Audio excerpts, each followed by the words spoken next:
दोस्तों नमस्कार। आज हम पहुंच चुके हैं बीरकुंवर विश्वविद्यालय के हिंदी विभाग के assistant professor doctor Mukesh Kumar ji हमारे साथ मौजूद हैं और इनके बारे में यदि कहा जाए तो ये किसी परिचय के मोहताज नहीं है।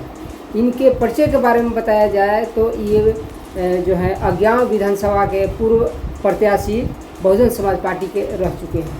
आज हमारी मौजूदगी के बीच जो है एक ऐसे खुलासे का जो है इजहार करने वाला हूँ जिसको आप जानकर दंग रह जाएंगे। जी हाँ, इनकी जुबानी हम जानते हैं इस बारे में क्या कहते हैं। सबसे पहले जो है स्वागत है हमारे चैनल में। सर कैसे हैं? सबसे पहले तो आपको बहुत बहुत धन्यवाद जी, और आपके चैनल को भी बहुत बहुत धन्यवाद कि आप हमसे कुछ राजनीतिक जानकारी प्राप्त करने जी कुछ राज आपके पास अभी जो है कुछ राज जो है छिपे हुए हैं, उस राज को जो है सबसे पहले तो मैं जानना चाहूँगा। बहुत बहुत धन्यवाद करता हूँ और जय भीम जय भारत। जी, वो राज क्या आपने अभी तक छुपाया है जो लोगों को बताना चाहिए, अपने बहुजन समाज के लोगों को जागरूक करना चाहिए कि ताकि जो है आपके बहुजन समाज जितने भी लोग हैं अनभिज्ञ हैं वो जानकर जो है खुश हो सके। देखिए, राज की तो कोई बात नहीं है। यहाँ भारत के जनता और विशेष करके बिहार के जनता जी राजनीतिक रूप से बहुत ही जागरूक है। और जहाँ तक रही हमारी विधानसभा या विधानसभा और पूरा लोकसभा आरा, जी, तो यहाँ की जनता काफ़ी जागरूक है, प्रबुद्ध है। मैं अपने लोकसभा आरा के समस्त जनता को जी हार्दिक नमो बुद्धाय जय भीम, नमस्कार, प्रणाम, आदाब, सलाम करता हूँ। आपको सर जानकारी होगी पत्रिकाओं के माध्यम से, अखबार के माध्यम से, जी, प्रिंट मीडिया के माध्यम से जी कि आज से कुछ दिन पहले, मतलब लगभग 10-15 दिन पहले, जी, जब हमारे पार्टी के वरिष्ठ पदाधिकारी, मतलब जो पूर्व उपाध्यक्ष पार्टी के राष्ट्रीय राजा राम साहब बिहार आए थे जी, बसपा कार्यालय में, और हमारे जिलाध्यक्ष माननीय धर्मेंद्र कुमार जी भी साथ में थे। हम लोग साथ में सब लोग गए थे। जी, तो ना जाने क्या पार्टी को ऐसा लगा या नेतृत्व को, राजा राम साहब को, बिहार प्रदेश के हमारे माननीय शंकर महतो साहब को, कि हमको आरा लोकसभा जी के प्रभारी बनाया गया है। आरा लोकसभा बहुत बहुत बधाई हो आपको। धन्यवाद सर, आपको बहुत बहुत धन्यवाद। तो बनाया गया, इसके लिए मैं अपनी पार्टी के राष्ट्रीय अध्यक्षा हमारे परम पूज्य बहन कुमारी मायावती जी को हृदय से उनको प्रणाम करता हूँ, नमो बुद्धाय जय भीम करता हूँ। और बहुत मैं उनके प्रति और पार्टी के प्रति आभार ज्ञापित करता हूँ कि हमारे जैसे मतलब एक युवक को पार्टी में नेतृत्व देने का काम उनके निर्देशन में हुआ। तो मैं सबों के प्रति, अपने पार्टी के सभी आला पदाधिकारियों के प्रति आभारी हूँ। और मेरा मुख्य मकसद है कि अपनी जो पार्टी है, मेरी पार्टी राष्ट्रीय पार्टी है और देश की तीसरी नंबर की सबसे बड़ी पार्टी है। मैं, जैसे कि आपको जानकारी है कि पूर्व में ज्ञान विधानसभा से अपने party Bahujan Samaj party BSP का प्रत्याशी रहा हूँ। और जितना मेरे पास समर्थ था उसके अनुकूल मैं चुनाव मैदान में गया। हमारे क्षेत्र ज्ञान विधानसभा के सर्व समाज के जो लोग हैं उन सबों का स्नेह निश्चित रूप से प्राप्त हुआ है। जीत हार से तो निराश की कोई बात नहीं, राजनीति में चलते रहता है। सिक्के के दो पहलू हैं। हाँ बिल्कुल, तो हमको बेहद प्रसन्नता है कि हमें सभी बूथों पर, जी जब मैं काउंटिंग में गया था तो मुझे हार जीत से तो विशेष फर्क नहीं था। तो मुझे इस बात की प्रसन्नता है कि हमारी जो पार्टी है बहुजन समाज पार्टी, ये हर बूथ पर इसका मतलब समर्थक है। हाँ हाँ, हम ये भी मानते हैं कि सब जगह से वोट हमको प्राप्त हुआ सभी बूथों से, और हमको बेहद काम करने की आवश्यकता है। ग्रास रूट जिसको कहते हैं, हाँ हाँ, ग्रास रूट मतलब ज़मीनी स्तर से, बूथ स्तर से जिसको हम कह सकते हैं। पर हमारे लोग हर जगह हैं। हम क्षेत्र में भ्रमण जिस समय हम चुनाव मैदान में ऐसे भी जाते रहते हैं, तो सबों का स्नेह और सबका यही कहना था कि श्रीमान आप इस अखाड़े से बाहर मत जाइएगा। सर, आपसे जो है मेरे पास जो है बहुत सारे सवालों का जो है पूरा कतार लगा हुआ है। सबसे पहले जो है मैं आपसे सवाल ये करना चाहूँगा कि आप जो हैं इतने बड़े पढ़े लिखे हैं, आप असिस्टेंट प्रोफेसर बन गए, बच्चों को पढ़ा रहे हैं, स्टूडेंट को पढ़ा रहे हैं, एक तरफ जो है एजुकेशन में आपकी जो है भागीदारी हो रही है, तो एक तरफ जो है आप जो है राजनीति की सियासी गलियारों में जो है आप इधर उधर जो है चल रहे हैं। ऐसा क्या राज छिपा हुआ है इस राजनीतिक गलियारों में? देखिए, हम लोग शिक्षा देने का काम करते हैं जी, और मेरे लिए राष्ट्र सर्वोपरि है। जी बिल्कुल। और राष्ट्र में किसी एक वर्ग को दरकिनार करके और किसी एक वर्ग को आगे बढ़ा करके हम भारत को विश्व गुरु या विश्व के मानस पटल है उस पर हम इसको स्थापित नहीं कर सकते। मेरा और मेरे पार्टी का सिद्धांत है सर्वजन हिताय सर्वजन सुखाय। तो मैं इसी मूल जो मंत्र है हमारी पार्टी का, इस मूल मंत्र पर मैं चलने का प्रयास करता हूँ। मेरा मानना है कि जो समाज के सबसे निचले स्तर पर हैं, जो मुख्य धारा से जो कट गए हैं, उनको मुख्य धारा में लाया जाए, और जो मुख्य धारा में है उनको बढ़ने का समान अवसर प्राप्त हो। तो सभी सरकारें, जो भी सरकारें, हम विशेष आलोचना नहीं करना चाहेंगे, क्योंकि नीतियां तो जो भी सरकारें आती हैं वो गरीबों के लिए, वंचितों के लिए, शोषितों के लिए, मतलब जो समाज के निचले पौधान पर है उनको दृष्टि में रख कर बनाती है और सबों के लिए करती है। पर निर्भर इस बात पर करता है कि सरकार की जो बनाई गई नीतियां हैं वो कितने स्तर पर धरातल पर उतरती है।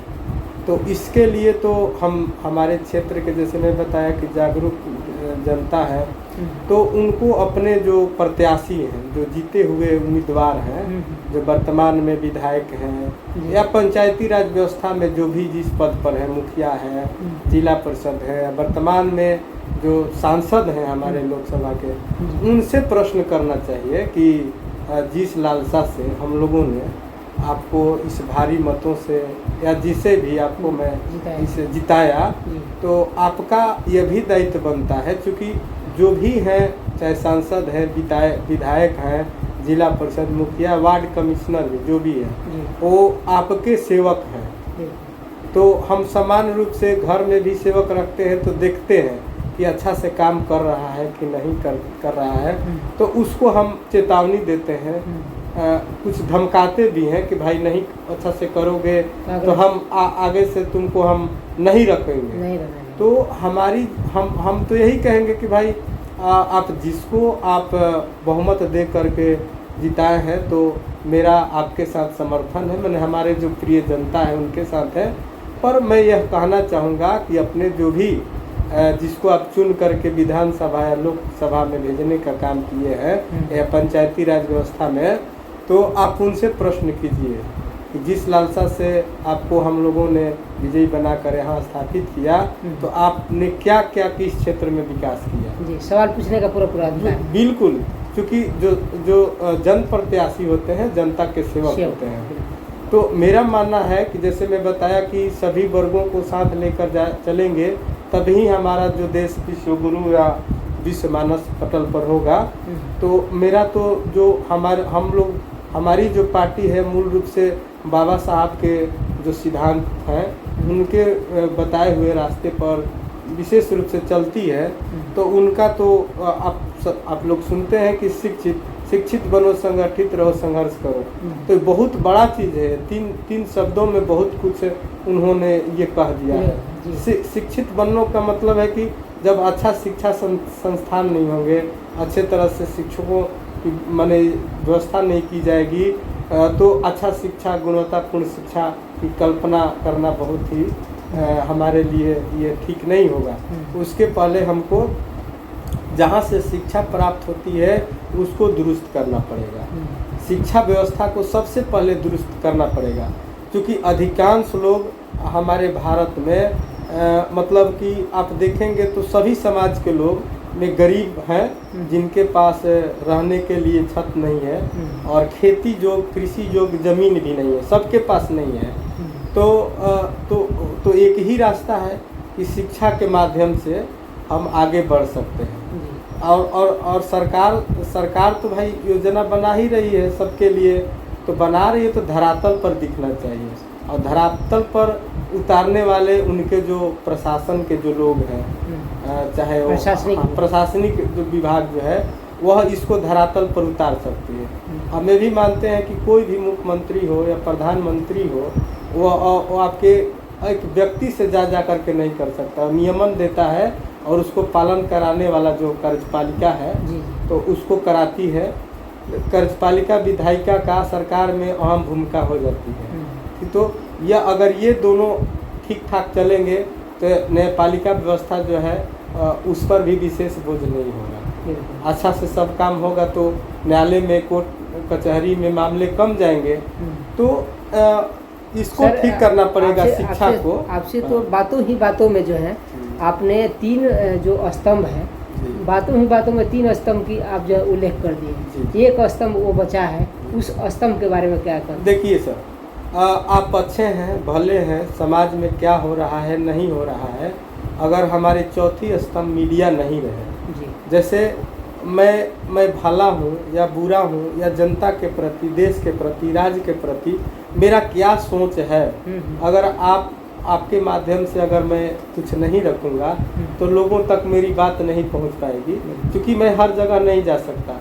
और प्रिंट मीडिया, चाहे कोई भी सोशल मीडिया जो भी है, जो भी मीडिया का जो भी स्वरूप है तो रोल है, उनके माध्यम से ही हमारी बात या किसी का बात समाज में जाता है।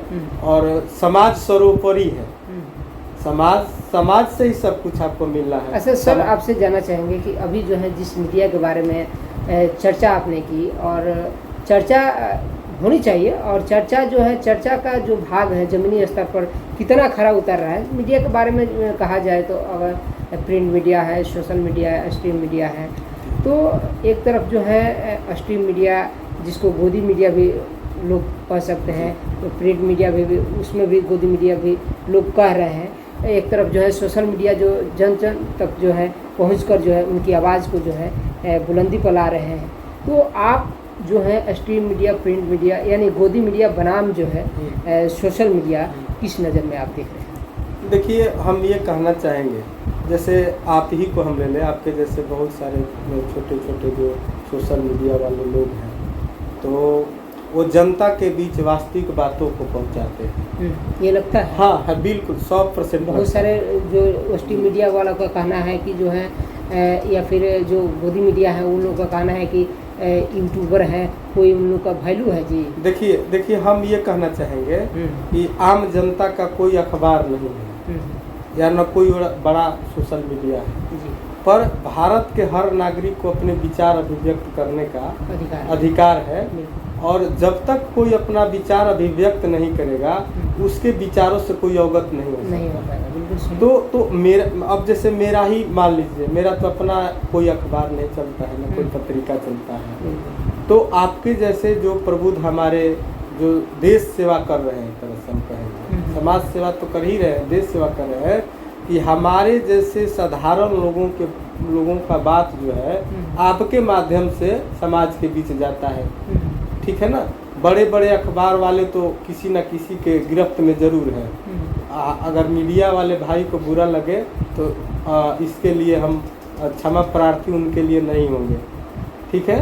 कारण है कि किसी न किसी के वो मतलब कि पैसा डोनेट किया जाता है तो उसके प्रति उनका वो आभार मानते हैं, पर मीडिया का ये उत्तरदायित्व नहीं है। मीडिया का हेल्प सब लोग को करना चाहिए जो स्वतंत्र मीडिया है, तो ताकि बातों को जनता के बातों को जनता के बीच में जा करके रखें, ठीक है। मीडिया को निष्पक्ष होना चाहिए। हाँ, निष्पक्ष होना चाहिए। देखिए अगर मीडिया निष्पक्ष हो जाए तो मतलब बहुत कुछ परिवर्तन हो सकता है। होना चाहिए मीडिया, बिल्कुल। जैसे अभी देखिए हम खुद ही देखे कि हमारे उत्तर प्रदेश में बहन जी वहाँ के 4 बार मुख्यमंत्री, हमारे माने भारत के सबसे बड़ा राज्य जो है उत्तर प्रदेश, 4 बार हमारी बहन मायावती जी वहाँ के मुख्यमंत्री रह चुकी हैं। और देखिए अभी आप भी सोशल मीडिया के माध्यम से जरूर देखे होंगे कि वहाँ 69,000 शिक्षक किसी न किसी कारण से निष्कासित कर दिए गए थे, और वो वर्तमान सरकारें अभी वहाँ की जो चल रही है उनके दफ्तर में भी उन पर भी बहुत प्रकार के लोग धरना प्रदर्शन और अपने मांगे रखी कि हमको कहीं ना कहीं सम्मानित किया जाए, उसको रखा जाए, तो वो नहीं सरकार सुन रही थी। और सपा जो वहाँ के अभी जैसे कि अखिलेश जी जैसे कि वहाँ के विपक्ष में मजबूत विपक्ष के रूप में है, उनके यहाँ भी जो शिक्षक लोग थे तो वो लोग मतलब दौरा लगाए, कहीं कोई सुनवाई नहीं। अंत में देखिए बहन जी अभी सत्ता से कोसों दूर है। ये सही है कि भारतवर्ष में मतलब जितना जन समर्थन उनका भी है, भले जो सरकार में है या जो विपक्ष में है, मैं मानता हूँ कि आम जनता का जुड़ाव, सर्व समाज के जो लोग हैं उनका जुड़ाव बहन जी से डायरेक्ट है। इसी हम थोड़ा सा कहना चाहेंगे तो 69,000 जो शिक्षक बहन जी पर विश्वास करके और जा करके केवल ये चाहते थे, क्योंकि न सत्ता में है न विपक्ष में वर्तमान में कोई अभी नहीं है। पावर तो उनमें बहुत है, पावर की कोई सत्ता की पावर नहीं है, पर जनता का जो विश्वास है यूपी के जनता के खास करके वहाँ का मुख्यमंत्री विश्वास ये था कि बहन जी अगर हमारी मुद्दों को अगर सरकार के समक्ष रखेंगी तो हमको समायोजित किया जाएगा। और देखिए इतने संख्या में बहन जी के जो मतलब आवाज़ था उनके यहाँ लोग, चाहे वो महिला हो या पुरुष वर्ग हो, समक्ष जा कर के बैठ गए लोग। तो बहन जी उनका मांग यही था कि बहन जी आप हमारी मांगों को रखिए सरकार के, और आपको जानकारी होगा कि अभी बहन जी उसको टच भी नहीं की, और वर्तमान सरकार पे भय होगा कि अरे भाई यूपी में तो अभी सबसे अधिक जनाधार बहन जी का ही है। क्योंकि हमारा जो समाज हाथी की तरह है ना, सर्व समाज का जो ये है हाथी की तरह विशाल बहन जी का समर्थन है, तो सरकार तुरंत उनको कहीं ना कहीं समायोजित किए, मतलब कामयाबी। हाँ कामयाबी। सर आपसे मेरा दूसरा ये सवाल रहेगा कि जो है जिस तरह से कहा जाता है कि आपके पास जो है न पैसे की कमी है, न शोहरत की कमी है, न इज्जत की कमी है, हर कुछ आपके पास है। जो आप एक असिस्टेंट प्रोफेसर हैं, आपके पास हर चीज़ सरकार की फैसिलिटी मिलती है। आप जो है आपके मन में इस तरह के कैसे कैसे विचार आ गए जब आप राजनीतिक क्षेत्र में आए और इस तरह के लेकर जो है अपने जो है विधानसभा अज्ञाओं से चुनाव भी लड़ा, और चुनाव लड़कर जो है आप आने वाले समय में अभी वर्तमान में जो है आप लोकसभा के जो है पदाधिकारी हुए हैं, लोकसभा भोजपुर जिले का।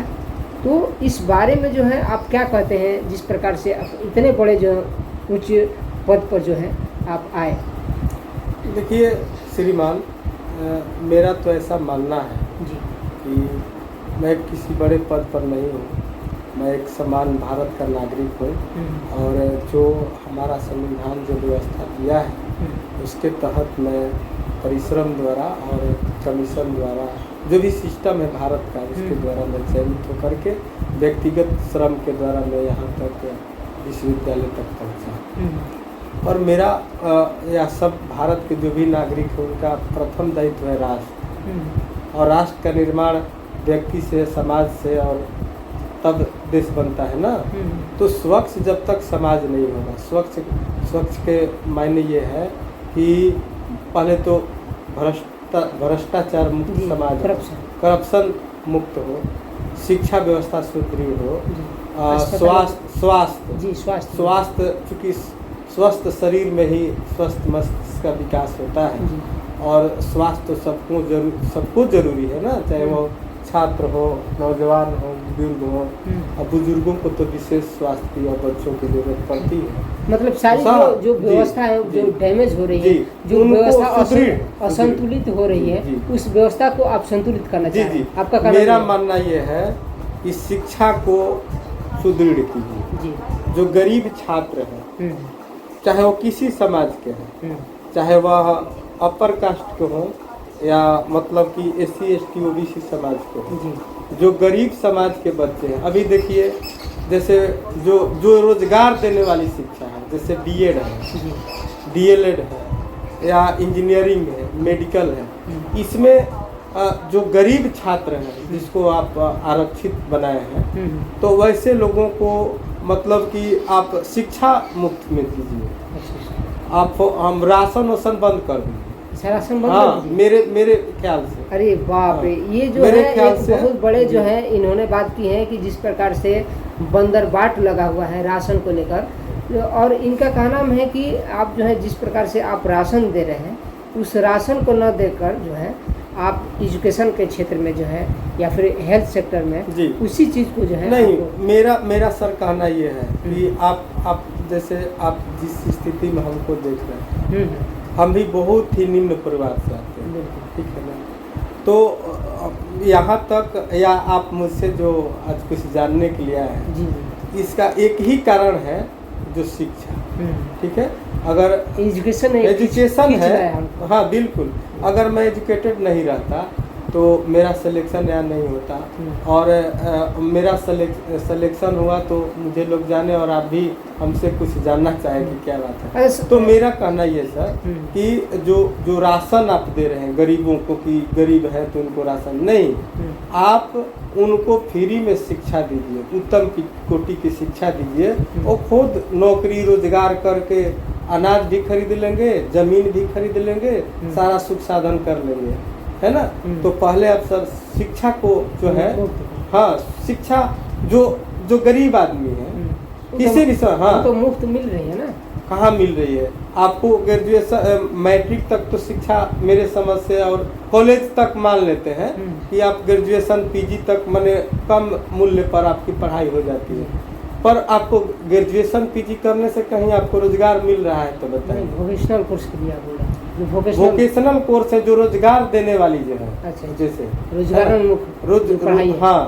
हाँ जो रोजगार कमर्शियल जो पढ़ाई है, जो आपको जैसे आप BA हैं, BEd नहीं रहेंगे, MA है, BEd नहीं रहेंगे तो आप स्टेट नहीं दे सकते हैं। BPSC में 1.5-2 लाख ऐसे हम मेधावी छात्रों को देखे हैं नज़दीक से, सुनी सुनाई बात नहीं, जो बहुत मेधावी हैं और परीक्षा दे करके उनका मतलब कि एडमिशन के लिए आया, पर वो नहीं करा पाते हैं, लोन लेने से डरते हैं। मान लीजिए कि रोजगार नहीं हुआ तो फिर हम कैसे भरें। सही बात है, थोड़ा सा लोन की व्यवस्था है तो लोन भी हटा देना चाहिए, लोन भी हटा देना चाहिए। डायरेक्ट मुफ्त शिक्षा दीजिए, उत्तम की खुद नौकरी पेशा में रोजगार में जाएगा, अपना सारा आवश्यकता जो आवश्यकता है उसको पूर्ति कर लेगा।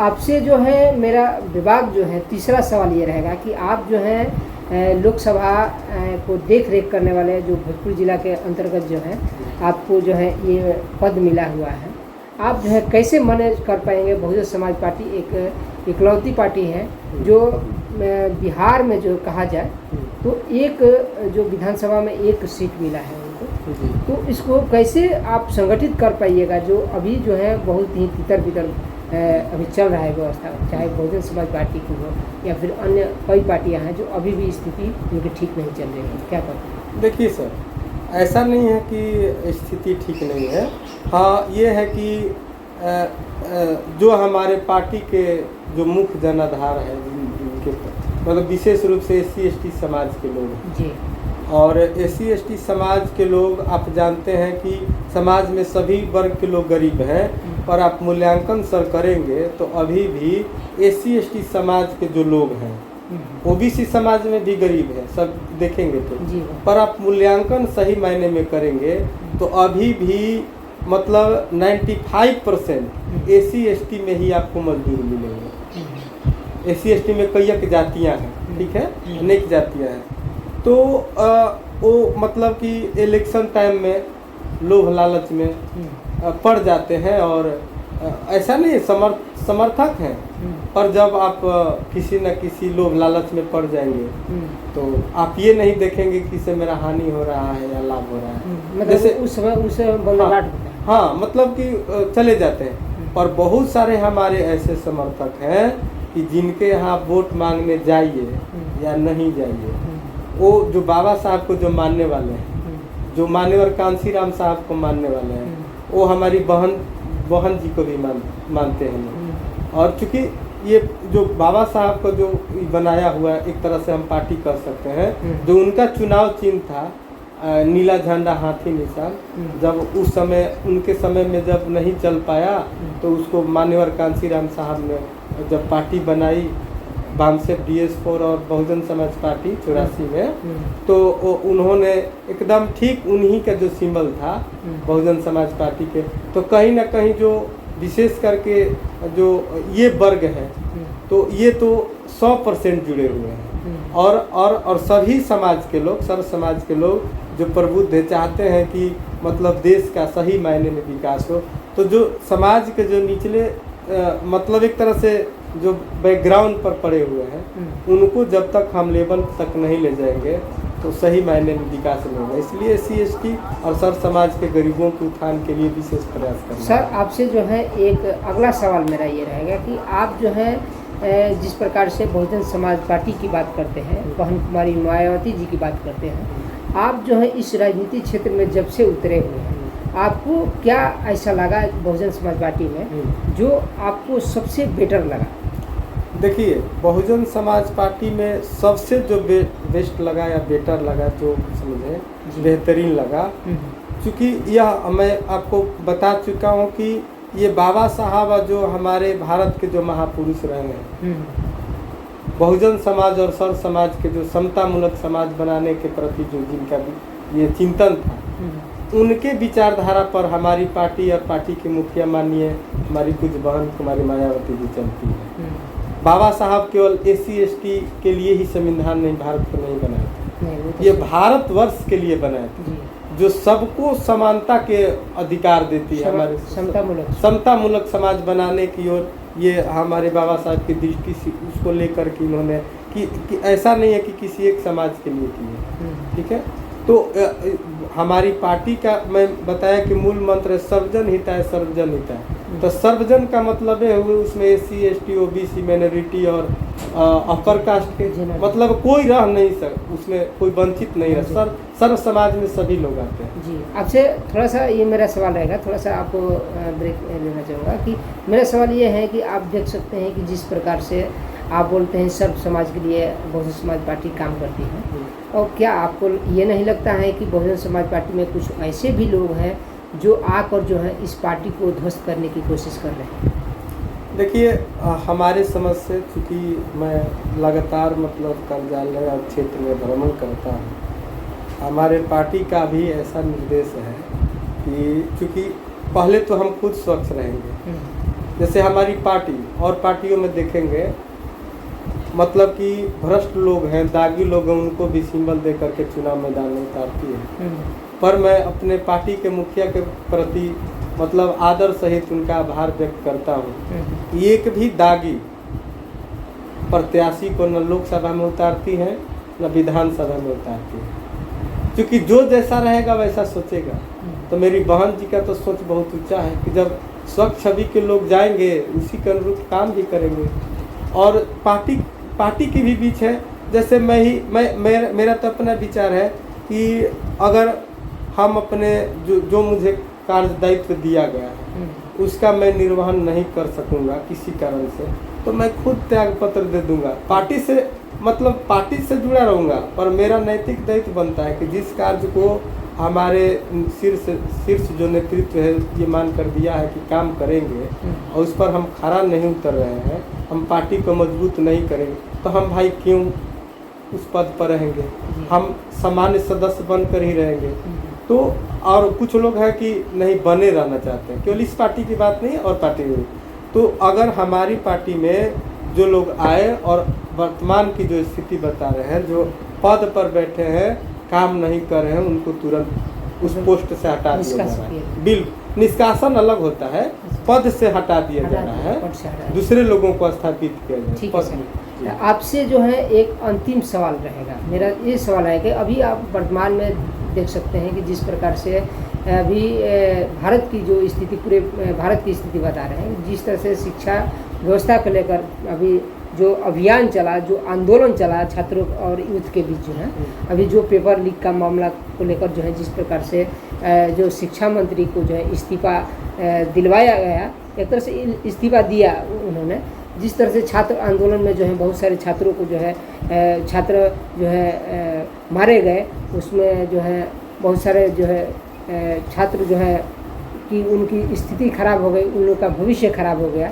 तो छात्र आंदोलन और यूथ के बीच जिस तरह से ये क्रांति आई है और जिस तरह से शिक्षा में अभी जो है वर्तमान में बदलाव आया है, छात्र आंदोलन अभी जिस प्रकार से भी चल रहा है, उसको लेकर जो है आप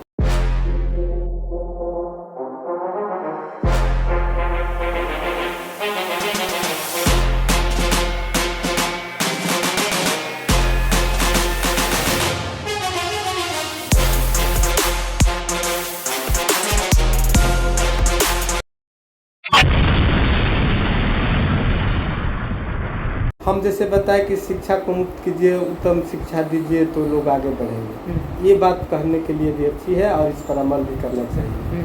पर विद्यार्थी परिश्रम करके, उसके माता पिता किसान, गरीब, मजदूर या सब किसी भी स्थिति के सब लोग की इच्छा होती है कि मेरे बेटा IAS IPS और बड़े पदाधिकारी या जॉब में जाए, तो तैयारी किया और पेपर लीक हो जाए, ये तो बहुत दुर्भाग्यपूर्ण बातें हैं। सरकार को खुद इस पर अमल करना चाहिए और इस व्यवस्था को सुदृढ़ करना चाहिए। अच्छा जी, भविष्य में पेपर लीक ना हो और बच्चों के साथ, छात्रों के साथ, नौजवानों के साथ नाइंसाफी ना हो, उनके मेहनताना का जो फल है, परिश्रम का जो फल है, उनको मिले, इंतजार न करना पड़े। जिन लोगों ने इस छात्र आंदोलन में भाग लिया, चाहे वो गैर संगठनिक जो संगठन के जो यूथ हैं, छात्र हैं, या फिर जो काकरोच पार्टी से जुड़े हुए हैं, जो अभिजीत दिवके को समर्थन कर रहे हैं, तो एक जीत हासिल हुई, कहीं ना कहीं एक बड़ी जीत हासिल हुई। और वैसे लोग जो हैं जो शहीद हो गए इस आंदोलन में, जो बहुत सारे छात्र हैं, यूथ हैं, वैसे लोगों के लिए जो है दो शब्द क्या कहेंगे? हम तो यही कहेंगे, किसी पार्टी का तो हम श्रेय नहीं देंगे जी। ये किसी पार्टी का आंदोलन नहीं था जी। ये छात्र का आंदोलन था। भले इसमें राजनीतिक लोग करने की मतलब हमारे पार्टी का नेतृत्व है चाहिए, इसमें हम नहीं मानेंगे। इसमें सभी मतलब कि जो चाहते हैं सही मायने में कि छात्रों का जो हक अधिकार मिले, तो वैसे बहुत सारे दलों तमाम दलों का इसमें हमारी पार्टी भी इसमें समर्थन दी है। वहाँ पर सभी दल के हम भी अपना श्रेय नहीं लेना चाहेंगे इसमें, हालांकि छात्रों का हालांकि अभिजीत दिवके ने शुरुआत की थी पर देखिए समर्थन किसको मिलता है जब आप अच्छा करते हैं। कोई पहले जगा तो पहले जा करके मदद किया, किसी को सूचना बाद में मिली, बाद में गया। अब निर्भर करता है कि आप जाग करके सोए तो नहीं है। जानकारी हुआ तो कि छात्रों के साथ अन्याय अत्याचार हो रहा है, तो सभी दल के लोगों ने समर्थन दिया, उसमें पक्ष विपक्ष की कोई बात नहीं है। छात्र हित में, छात्र के लिए सभी दल के लोगों ने छात्रों के साथ खड़े आपको दिखाई दिए।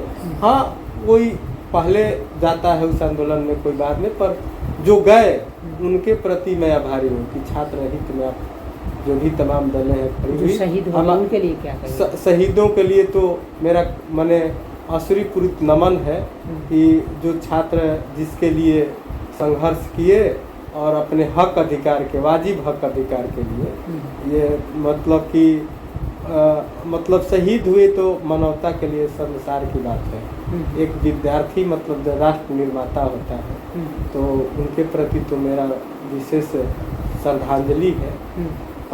पर हम सरकार को भी ये कहना चाहेंगे एक नागरिक के नाते और अपने पार्टी के साधारण मतलब कार्यकर्ता के नाते कि आइंदा इस तरह की घटनाएं देश में या किसी राज्य में घटित न हो, छात्रों के साथ इस तरह का व्यवहार आगे न घटित हो, मैं यह निवेदन जरूर करना चाहूँगा। बहुत बहुत धन्यवाद। जिस प्रकार से हमारे बीच जो है डॉक्टर मुकेश कुमार जी जो असिस्टेंट प्रोफेसर हैं बिरकुंवर विश्वविद्यालय हिंदी विभाग के, और इन्होंने तमाम मेरी विभाग सवालों का विभागीय रूप से जो है जवाब दिया। इनको तहे दिल से मैं अपने मीडिया के माध्यम से धन्यवाद देना चाहूँगा और अंतिम रूप से जो है अपना परिचय देते हुए जो है आपसे हम विदा लेंगे। जी धन्यवाद सर। मेरा परिचय है डॉक्टर मुकेश कुमार राम। मैं पूर्व प्रत्याशी अगवा विधानसभा भोजपुर जी जो 25 में चुनाव विधानसभा का हुआ था, और वर्तमान में पार्टी के जो शीर्ष नेतृत्व है प्रदेश के और केंद्र का भी, तो मुझे लोकसभा का प्रत्याशी, आरा लोकसभा का प्रत्याशी बनाया गया है। जी बहुत बहुत धन्यवाद सर। जो है जिस प्रकार से आपने जो है हमारे दर्शकों, हमारे ऑडियंस को जो है के बीच जो है आप आकर जो है ये संदेश दिए, और तमाम लोगों से, तमाम ऑडियंस से मैं गुजारिश करूँगा कि यदि आप इस तरह के वीडियो जो है कंटेंट यदि आप देख रहे हैं, ये वीडियो भले ही लंबा हो, लेकिन ये इस वीडियो के माध्यम से कितना जो है संदेश पहुंचता है लोगों के पास जो है ये आने वाला वक्त ही बताएगा। फिलहाल जो है आप सभी से हमारी गुजारिश है कि ये आप जो है ये वीडियो के माध्यम से आपको क्या लगा, कि इसमें क्या खासियत है, आप हमारे कमेंट बॉक्स में ज़रूर लिखिए। और आप सभी से हमारी गुजारिश है कि यदि आप हमारे चैनल पर नए हैं तो सबसे पहले चैनल को सब्सक्राइब कीजिए, बेल आइकन घंटी को दबा दीजिए और इसे ज़्यादा से ज़्यादा शेयर कीजिए, ताकि लोगों को जो है इस बातों को पहुँच कर जो है लोग सुरक्षित और शिक्षित हो सके और जागरूक हो सके, भारत को एक बेहतर राष्ट्र बनाने में अपनी भूमिका अदा कर सके। धन्यवाद। जय भारत।